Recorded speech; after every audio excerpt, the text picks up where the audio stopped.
Hello कृषि वैज्ञानिकों, कैसे हो? अच्छे हो सभी? तो पिछली क्लास में अपन ने एक टॉपिक पढ़ा था जिसका नाम था आनुवंशिक अभियांत्रिकी के चरण। आनुवंशिक अभियांत्रिकी के चरण, जिसमें अपन ने मुख्य रूप से आनुवंशिक अभियांत्रिकी के 4 चरण पढ़े थे। तो थोड़ा सा रिवीजन कर लेते हैं उस टॉपिक का, उसके बाद में आज अपन अगला टॉपिक स्टार्ट करते हैं। तो आनुवंशिक अभियांत्रिकी के जो चरण थे वो कौन कौन से 4 चरण थे, क्रम से अपन याद करते हैं। तो जो पहला चरण था उसका नाम था वांछित जीन की प्राप्ति। पहले चरण का क्या नाम था? वांछित जीन की प्राप्ति। दूसरा चरण जो था उसका नाम क्या था? क्या नाम था दूसरे चरण का नाम? उपयुक्त वाहक की तैयारी, यानी वाहक को तैयार करना। और तीसरा चरण जो था उसका नाम क्या था? संयोजन। तीसरे चरण का नाम था संयोजन। और चौथा चरण जो था उसका नाम था स्थानांतरण व गुणन, यानी प्रकोष्ठी कोशिका में स्थानांतरण करना पुनर्योगज डीएनए को और उसका गुणन करना। तो ये 4 चरण अपन ने किए थे आनुवंशिक अभियांत्रिकी के। जो पहला चरण जो था उस पहले चरण में क्या काम किया था अपन ने? देखो, चरण का नाम क्या था? पहला चरण जो था उसके अंदर नाम क्या था? वांछित जीन की प्राप्ति। तो इसमें अपन ने क्या किया? कोई भी वांछित जीन युक्त जो कोशिका होती है उस कोशिका के केंद्रक में से संपूर्ण डीएनए को बाहर निकाल लिया जाता है। पहले इसके लिए कोशिका को अपघटित करना पड़ता है। पूरा डीएनए बाहर निकाल लिया। अब अपन किसी प्रतिबंधित एंडोन्यूक्लियस एंजाइम से इस डीएनए को छोटे छोटे खंडों में काट देते हैं, छोटे छोटे टुकड़ों में काट देते हैं। अब इनमें से कोई एक डीएनए का खंड जीन हो गया है, वो अपना वांछित जीन है, इसको अपन अलग कर लेते हैं। आज वाले टॉपिक के अंदर उन सभी खंडों में से उस वांछित जीन को अलग कैसे किया जाता है वही अपन टॉपिक पढ़ेंगे। पिछले वीडियो में तो अपन ने ये किया था कि अपन ने अलग कर लिया, बहुत सारे खंड मिले, उनमें से उस खंड को जो अपना वांछित जीन है उसको अपने अलग कर लिया है। तो इस प्रकार से अपन ने प्रतिबंधित एंडोन्यूक्लियस एंजाइम से काट करके वांछित जीन को अलग कर लिया था। पहला चरण पूरा हुआ। दूसरा चरण जो था वाहक की तैयारी, उपयुक्त वाहक की तैयारी। इसमें क्या किया था अपन ने? किसी जीवाणु कोशिका में पाया जाने वाला जो प्लाज्मिड डीएनए जो वाहक के रूप में है उस डीएनए को बाहर निकाला। बाहर निकालने के बाद में उस वाहक या प्लाज्मिड को क्या किया? किसी प्रतिबंधित एंडोन्यूक्लियस एंजाइम से उसको भी काटा। मगर किस प्रतिबंधित एंडोन्यूक्लियस एंजाइम से? उसी प्रतिबंधित एंडोन्यूक्लियस एंजाइम से जिसके द्वारा अपन ने वांछित डीएनए को काटा था, वांछित जीन को अलग करने के लिए। दोनों को समान प्रतिबंधित एंडोन्यूक्लियस एंजाइम से काटते हैं। कारण आपको पता है क्यों काटते हैं। तो वाहक डीएनए को काटने के बाद में उसके अंदर जो टुकड़ा कटा है उस कटे हुए टुकड़े को बाहर निकाल देते हैं। ठीक है, इस प्रकार से अपन ने कटा हुआ वाहक डीएनए जो है वो तैयार कर लिया। ये दूसरे चरण के अंदर काम कर लिया था। तीसरे चरण में क्या किया था अपन ने? तीसरे चरण का नाम था संयोजन। इस चरण में अपन ने क्या किया था? वांछित जीन का एक टुकड़ा है अपने पास और अपने पास कटा हुआ वाहक डीएनए है। इन दोनों को आपस में अपन ने जोड़ दिया। जोड़ने के लिए कौन सा एंजाइम चाहिए? पिछले वीडियो में बताया था मैंने आपको, DNA ligase enzyme. DNA ligase enzyme की सहायता से अपन ने वांछित डीएनए, यानी वांछित डीएनए मतलब वांछित जीन और वाहक डीएनए जो है उनको आपस में जोड़ दिया। तो जोड़ने के फलस्वरूप नया जो डीएनए बना है उसको अपने क्या बोल दिया? पुनर्योगज डीएनए, यानी पुनर्योगज डीएनए का अपने पास निर्माण हो गया है। पुनर्योगज डीएनए वास्तव में पुनर्योगज वाहक डीएनए है।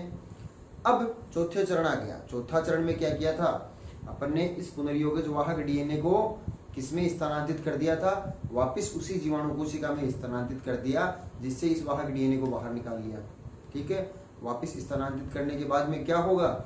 ये जो वाहक डीएनए जो होता है ये स्वयं प्रतिकृति करता है अपनी, यानी अपने जैसा ही दूसरा और बनाता है, क्योंकि इसके अंदर प्रतिकृति उत्पत्ति स्थल पाए जाते हैं, जिसके कारण से ये अपनी एक कॉपी अपने जैसा ही दूसरा बनाएगा। तो उसके अंदर भी अपना वांछित जीन है, उसकी एक कॉपी तैयार हो गई है।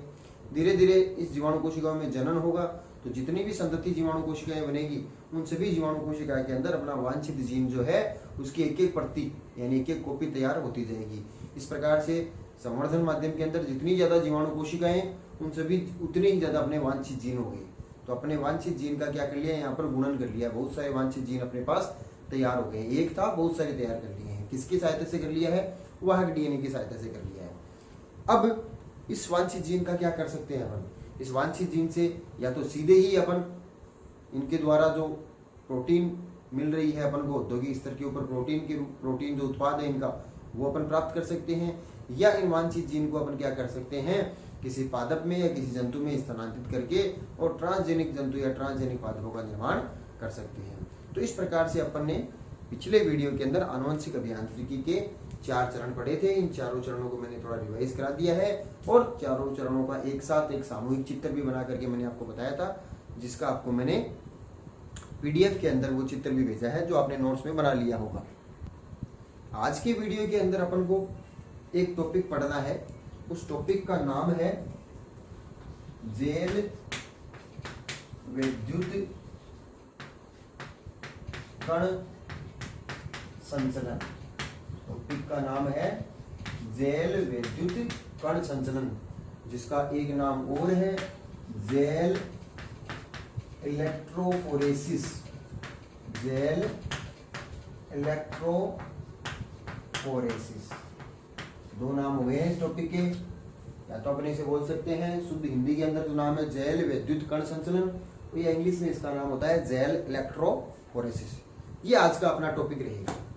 अब देखो क्या है ये टॉपिक, क्या इसके अंदर काम किया जाता है। तो देखो पिछले वीडियो में मैंने आपको जो प्रथम चरण जो था, पहला चरण था, उसमें बताया था कि वांछित जीन की प्राप्ति। उस वांछित जीन की प्राप्ति अपन कैसे करते हैं। जैसे ये अपने पास वांछित जीन युक्त कोशिका थी, इस कोशिका के अंदर ये जो DNA था, इस DNA को अपन ने बाहर निकाल लिया था और बाहर निकालने के बाद में क्या किया था, प्रतिबंधित एंडोन्यूक्लियस एंजाइम से इसको बहुत सारे खंडों में काट दिया था। प्रतिबंधित एंडोन्यूक्लियस एंजाइम जगह जगह कट लगाएगा और इसके बहुत सारे छोटे बड़े सभी समान साइज के, नहीं कोई बड़ा कोई छोटा, ऐसे बहुत सारे खंड तैयार हो जाएंगे। ऐसे ये DNA के खंड है, अनेक खंडों में कट गया, क्योंकि प्रतिबंधित एंडोन्यूक्लियस एंजाइम कट लगाता है तो वो समान दूरी पर नहीं लगाता, असमान दूरियों पर कट लगाता है। तो कोई पास में कट लग गया तो छोटा खंड हो गया, कोई दूर कट लग गया है तो बड़ा खंड हो गया। ऐसे बहुत सारे असमान लंबाई के DNA के खंड अपन को तैयार हो जाते हैं। अब इनमें से कोई एक DNA का खंड अपना वांछित जीन था। पिछले वीडियो बताया था मैंने आपको, जैसे ये वाला है, ये अपना वांछित जीन है। तो पिछले वीडियो में अपन ने ये बताया था कि ये वांछित जीन जो है इसको अपन ने अलग कर लिया, ये अपने अलग कर लिया, इसको अपन वाहक DNA से जोड़ देते हैं। मगर अलग कैसे कर सकते हैं ये काम, ये बोर्ड के ऊपर मैंने चित्र बना के दिखाया, तब आपको आसान लग रहा है कि ये DNA खंड जो है इसको अलग कर लिया, मगर ये इतना आसान नहीं है। इस वांछित DNA को अलग करने के लिए एक विशिष्ट प्रकार की तकनीक का उपयोग किया जाता है। यानी ये बहुत सारे DNA के खंड जो है ना, इनमें से एक विशिष्ट DNA खंड को अलग करने के लिए एक तकनीक की सहायता लेनी पड़ती है, और उसी तकनीक का नाम है जेल विद्युत कण संचलन या जेल इलेक्ट्रोफोरेसिस है। समझ में आ रही है बात है। ये बहुत सारा गुच्छा जो है ना खंडों का, इनमें से किसी एक खंड को अलग करना आसान काम नहीं है। इसके लिए जेल विद्युत कण संचलन या जेल इलेक्ट्रोफोरेसिस तकनीक का सहारा लिया जाता है। तो सीधा सा सिंपल सा छोटा सा एक इंपॉर्टेंट क्वेश्चन ये बन गया है कि जेल विद्युत कण संचलन या जेल इलेक्ट्रोफोरेसिस का क्या कार्य है, यानी इस तकनीक का क्या कार्य है। तो सीधा सा आंसर आपको ये बताना है कि यहाँ पर DNA खंडों को अलग किया जाता है। इस तकनीक द्वारा DNA खंडों को पृथक किया जाता है या अलग किया जाता है। या आंसर का क्वेश्चन बना करके दे दे, DNA खंडों को पृथक करने के लिए किस तकनीक का उपयोग किया जाता है। तो आंसर क्या आएगा, जेल इलेक्ट्रोफोरेसिस या जेल विद्युत कण संचलन। बात समझ में आई। तो ये तो तकनीक है, इसका उद्देश्य बताया मैंने कि जेल इलेक्ट्रोफोरेसिस तकनीक जो है वो किस उद्देश्य से काम में आती है। बात समझ में आ गई होगी। अब ये तकनीक जो होती है क्या होता है, किस प्रकार से DNA खंडों को पृथक किया जाता है, ये अपन पढ़ते हैं। तो देखो जैसा कि मैंने आपको बताया कि इसके अंदर किया क्या जाता है, DNA खंडों को पृथक किया जाता है, क्योंकि जब वांछित DNA को अपन प्रतिबंधित एंडोन्यूक्लियस एंजाइम से काटते हैं तो बहुत सारे खंड बनते हैं। उन खंडों में से किसी एक विशिष्ट DNA खंड को अलग करने के लिए अपन इस तकनीक का उपयोग लेते हैं। इस तकनीक में किया क्या जाता है, देखो एक माध्यम तैयार किया जाता है। माध्यम का मतलब एक सरफेस या एक सतह तैयार की जाती है, जो जैसे जेल की जैसी सरफेस होती है। जेल, उसको माध्यम जो होता है वो एक जेल का बना होता है। यहाँ पर शब्द आया ना जेल इलेक्ट्रोफोरेसिस। ये जेल क्या है, एक अर्ध ठोस अवस्था में पाए जाने वाला रासायनिक पदार्थ है। लाइक दैट आप ऐसा समझ सकते हो, जैसे आम पपड़ी देखी हुई है आपको। आम पपड़ी जो होती है वो अर्ध ठोस है, न पूरा ठोस है न पूरा तरल है। तो अर्ध ठोस अवस्था के अंदर एक जेल का माध्यम तैयार किया जाता है। और वो माध्यम जो है, जो जेल का माध्यम है, किस रासायनिक पदार्थ का बना होता है? उस रासायनिक पदार्थ का नाम होता है एगेरोज। एगेरोज से बना हुआ जेल का माध्यम होता है। अब ये एगेरोज क्या आ गया है? नाम आया है एगेरोज। एगेरोज का जेल बना होता है। ये एगेरोज की जेल जो होती है ना, इस जेल से एक माध्यम तैयार किया जाता है। यानी मैं यहाँ पर बना रहा हूँ कि जैसे ये एगेरोज जेल का मैंने एक माध्यम तैयार कर लिया। ये पूरी की पूरी एक जेल की परत है। इस परत को ही एगेरोज जेल का माध्यम कहते हैं। ये एगेरोज क्या है? एगेरोज जो है वो प्राकृतिक रूप से पाए जाने वाला एक बहुलक है। एक प्राकृतिक बहुलक है जिसे समुद्री शैवालों से प्राप्त किया जाता है। किससे प्राप्त किया जाता है? समुद्री घास। समुद्री घास को शैवाल भी बोल सकते हैं। समुद्री शैवाल या समुद्री घास जो होती है उससे इस एगेरोज को प्राप्त किया जाता है। और बुक में तो नाम नहीं दिया हुआ है, फिर भी आपको बता देना चाहता हूं कि एगेरोज जो होता है उस एगेरोज को कौन सी समुद्री शैवालों से प्राप्त किया जाता है। तो यहाँ पर एग्जाम्पल भी आ जाएगा उन शैवालों के नाम। एक तो होता है ग्रेसिलेरिया। ग्रेसिलेरिया लाल शैवाल होते हैं। और दूसरा है जिलेडियम। जिलेडियम और ग्रेसिलेरिया नामक दो समुद्री लाल शैवालों को पीस करके एक पाउडर जैसी संरचना का निर्माण किया जाता है जिसे एगेरोज कहते हैं। और इस पाउडर जैसे पदार्थ को जल के अंदर घोल करके और उस फिर घुले हुए पदार्थ को जब अपन किसी भी पात्र के अंदर डाल देते हैं तो थोड़ी देर बाद के अंदर वो जम करके जेल जैसी परत के अंदर निर्माण हो जाता है। जिस पात्र में डालेंगे उसी की आकृति ले लेगा। तो ये जो जेल बनाई गई है इसको निर्माण कैसे हुआ आपके समझ में आ रहा होगा। एगेरोज जो होता है उस एगेरोज को क्या किया? पानी में घोला, गर्म पानी के अंदर घोलते हैं इसको। घुलने के बाद में एक ट्रे होती है, पात्र जैसी संरचना होती है, इस ट्रे होती है, उस ट्रे के अंदर इस एगेरोज को डाल दिया जाता है। ठंडा होने के बाद में उस ट्रे के अंदर एक प्लेट या ट्रे जो होती है उस ट्रे के अंदर ये जो एगेरोज जो होता है ये जेल के माध्यम के रूप में तैयार हो जाता है। यानी माध्यम बन गया है ये। तो इस प्रकार से एगेरोज की बनी हुई जेल तैयार हो गई है। ठीक है, एक ट्रे या पत्र के रूप में किया जाता है। तो अपन थोड़ा सा इसको इस प्रकार से दर्शा सकते हैं। ये एक ट्रे के रूप में संरचना बन गई है। ये हो गई एक ट्रे के अंदर एगेरोज जेल का एक ऐसे प्रकार से माध्यम तैयार है। ये एगेरोज जेल है। ये एगेरोज जेल का माध्यम तैयार हो। ठीक है, अब देखो क्या होता है। अब क्या किया जाता है? इसके अंदर जो अपने डीएनए, जो अपन ने जो डीएनए निकाला था, इसको जो बहुत सारे खंडों में काटा था, इन खंडों को इस एगेरोज जेल के अंदर डाला जाता है। इसके लिए क्या किया जाता है? ये एगेरोज जेल जो होती है, इस एगेरोज जेल के इस साइड के अंदर एक कंगे जैसी, कुंभ जैसी संरचना से इस प्रकार से बहुत सारे खांचे बनाए जाते हैं। ऐसे गड्ढे से बना लिए जाते हैं, क्योंकि जेल है, जेल के अंदर अपन जब प्रेस करेंगे कोई कुंभ जैसी संरचना से तो इसमें गड्ढे से बन जाएंगे। ऐसे खांचे तैयार कर लिए, काफी सारे खांचे तैयार कर लिए। ठीक है, और इसके बाद में जिस साइड में अपन ने ये जो खांचे तैयार किए हैं, इस साइड के अंदर इसको एक इलेक्ट्रोड से जोड़ा जाता है। और ये इलेक्ट्रोड होती है रणयन वाली, यानी कैथोड। ये है कैथोड, ध्यान रखना, यहाँ से एक अच्छा क्वेश्चन बनता है। ये रणयन है। और इसकी दूसरी साइड में यहाँ पर एक और इलेक्ट्रोड जुड़ा रहता है। यहाँ पर एक इलेक्ट्रोड और जुड़ा रहता है जो होता है एनोड। एनोड, जब ये रणयन है तो ये बेरायन हो गए। तो दो इलेक्ट्रोड जुड़े रहते हैं, एक साइड के अंदर कैथोड, एक साइड में एनोड है। मगर कैथोड किस साइड में है? उस साइड में जिस साइड के अंदर ये खांचे बनाए जाते हैं। अब जो अपने पास डीएनए के खंड है ना, ये संपूर्ण डीएनए के खंड जो होते हैं, इन सभी खंडों को थोड़ी थोड़ी मात्रा के अंदर क्या किया जाता है? इन जो ये एगेरोज जेल के अंदर जो गड्ढे बनाए ना, ये खांचे बनाए, इनके अंदर डाल दिया जाता है। थोड़ी थोड़ी अमाउंट में सबके अंदर डाल दिया जाता है। ये अपन ने डीएनए के खंड इसमें डाल दिए। ठीक है, अब इसके बाद में इसके ऊपर जो होता है वो एक तरल जैसा पदार्थ जो होता है वो इसके ऊपर डाल दिया जाता है। और दोनों इलेक्ट्रोड को बिजली से कनेक्ट करके चालू कर दिया जाता है, यानी इस उपकरण को चालू कर दिया जाता है। अब क्या होगा? अब इसके अंदर क्या होगा? देखो, डीएनए जो होता है उस डीएनए के ऊपर कौन सा आवेश होता है पता होना चाहिए अपन को। डीएनए जो होता है ना, उस डीएनए पर हमेशा ध्यान रखना ऋणावेश होता है। डीएनए जो होता है वो ऋणावेशित भाग होता है, ऋणावेश है उसके ऊपर, नेगेटिव चार्ज होता है डीएनए पर। तो इलेक्ट्रिक फील्ड में यानी विद्युत आवेश में ये ऋणावेशित डीएनए किस आवेश की तरफ गति करेगा? हमेशा विपरीत आवेश की तरफ गति करता है।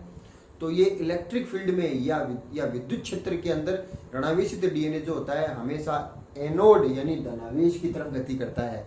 इसीलिए अपन ने जिधर डीएनए डाला है उधर तो अपन ने कैथोड लिया है, मगर सामने की साइड में एनोड लिया है। तो अब क्या होता है, ये सभी डीएनए के खंड जो है ये इस तरफ जाना चाहेंगे, और ये एगारो जेल जो होता है उसके अंदर बहुत सारे सूक्ष्म छिद्र होते हैं, अंदर की तरफ सूक्ष्म छिद्र होते हैं। इन सूक्ष्म छिद्रों को छलनी के जैसे काम करते हैं। ये सूक्ष्म छिद्र जो होते हैं ना, ये छलनी के जैसे काम करते हैं, छलनी या छलनी जैसी सूक्ष्म छिद्र बने हुए हैं। इन सूक्ष्म छिद्रों से होते हुए ये सभी डीएनए के खंड जो है ना, ये एनोड की तरफ गति करेंगे, यानी इस दिशा में ऐसे गति करते जाएंगे। ध्यान रखना यहाँ पर जो जितना छोटा साइज का खंड होगा ना, अभी मैंने आपको बताया कि सभी खंड अलग अलग साइज के होंगे, छोटे बड़े। जितना छोटा साइज का खंड होगा वो उतनी तेजी से गति करेगा एनोड की तरफ, तो वो सबसे दूरी पर जाएगा, और जो सबसे बड़ा होगा वो धीरे गति करता है तो सबसे पीछे रहेगा।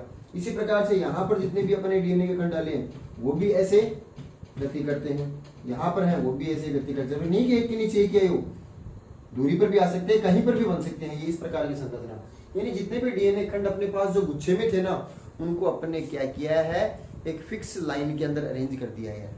इनकी साइज के अनुसार बड़े से छोटे क्रम के अंदर सबको इकट्ठा कर दिया है। जैसे बहुत सारे बच्चे एक जगह खड़े हैं, अपनी जो प्रार्थना होती है स्कूल के अंदर, तो सुबह सुबह अपन क्या करते हैं, अपने प्रेयर असेंबली के अंदर क्या करते हैं, सभी बच्चों को अपन लाइन से खड़ा कर देते हैं। लाइन से खड़ा कर देते हैं तो सबसे छोटा बच्चा आगे, सबसे बड़ा पीछे। तो पहले एक साथ ग्राउंड में खड़े थे तब किसी को पहचानना मुश्किल था, मगर लाइन से सेक्शन वाइज सबको लाइन से खड़ा कर दिया है तो किसी की बच्चे की पहचान आसानी से हो सकती है। सिस्टमेटिक ढंग से सबको अरेंज कर दिया है, व्यवस्थित कर दिया है। बस ये डीएनए खंडों को व्यवस्थित करने के लिए ये काम किया गया है। सभी डीएनए के खंड जो होते हैं वो एक लाइन में या एक विशिष्ट पट्टियों में व्यवस्थित रहते हैं, यानी ये डीएनए की विशिष्ट पट्टियां बन गई है, ऐसे एक पट्टी ये, एक पट्टी ये, एक पट्टी ये। समझ में आई बात?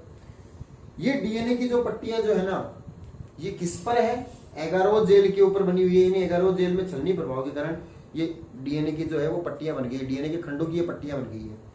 अब क्या किया जाता है, अभी तक ये अपन को दिखाई नहीं दे रहा है, ये काम किया है ना, ये तो मैंने आपको इसमें दिखा दिया है। जब वास्तव में काम करते हैं तो ये दिखाई नहीं देते डीएनए के खंड। अब इनको देखने के लिए क्या किया जाता है, ये डीएनए के खंड जो एगारो जेल पर है, इनको देखने के लिए एक डाई का मतलब एक रंग है जिसको अभिरंजक बोलते हैं। एक अभिरंजक या डाई जो है उसके द्वारा इनको अभिरंजित किया जाता है, यानी एक रंग से रंगा जाता है। और वो अभिरंजक या जो डाई जो होती है, उस डाई का नाम इंपोर्टेंट है। जेल इलेक्ट्रोफोरेसिस के अंदर कौन सी डाई या अभिरंजक को काम में लिया जाता है?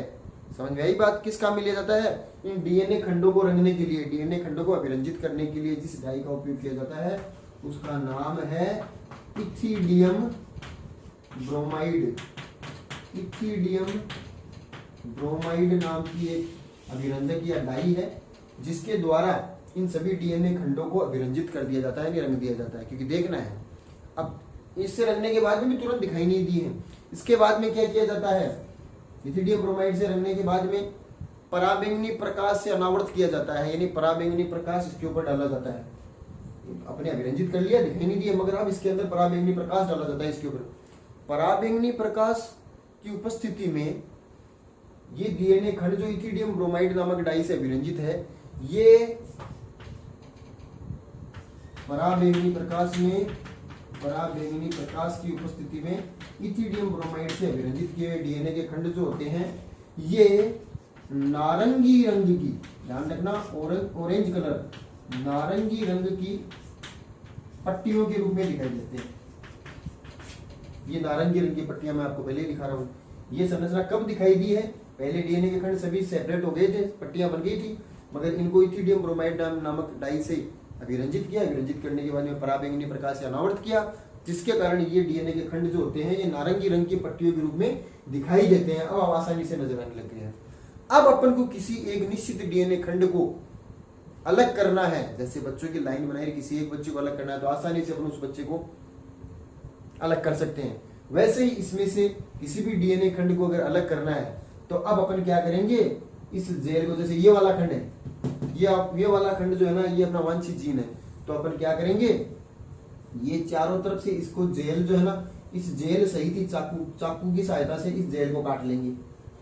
ऐसा का ऐसा ही चारों तरफ से जेल को चाकू से काटा और काट करके अपन ने इस प्रकार से अलग कर लिया। समझ में आई बात? ये काट करके जेल को अलग कर लिया और उसके बाद में ये जो जेल जो होते हैं ना, इसको तो बाहर निकाल देते हैं, अलग कर देते हैं और अपने पास इच्छित डीएनए का खंड जो है ये प्राप्त हो गया है। यह क्रिया वांछित जीन या डीएनए खंड को एगारोथ जेल से चाकू की सहायता से काट करके अलग करने की क्रिया जो होती है, ये जो क्रिया है ना, ये क्रिया कहलाती है शालन। ये भी एक अच्छा क्वेश्चन है। शालन से आप क्या समझते हैं? तो शालन जेल इलेक्ट्रोफोरेसिस तकनीक के अंदर काम में आने वाली एक शब्द है, जिसके अंदर क्या किया जाता है, डीएनए खंडों को एगारोथ जेल से चाकू की सहायता से काट करके अलग करने की क्रिया जो है वो शालन कहलाती है। तो अंत में अपने पास क्या हुआ, अपने पास वांछित डीएनए खंड जो है वो अपने पास अलग हो गया है। और यही काम मैंने आपको शुरुआत में बताया है कि इस तकनीक में क्या काम किया जाता है, वांछित डीएनए खंडों को, या फिर अपन कह सकते हैं कि डीएनए खंडों को अलग किया जाता है। सभी डीएनए खंडों को अलग कर सकते हैं ना अपन, इसको भी काट करके अलग कर ले, इसको भी कर ले, इसको भी कर ले। पहले ये गुच्छे में थे तो अलग नहीं हो सकते थे, अब इनको सबको सेपरेट किया और किसी भी डीएनए खंड को अपन अलग कर सकते हैं। तो ये तकनीक कहलाती है जेल इलेक्ट्रोफोरेसिस या जेल विद्युत कण संचलन। तो अच्छे क्वेश्चन यहाँ पर कौन कौन से बन रहे हैं, ध्यान रखना आपको।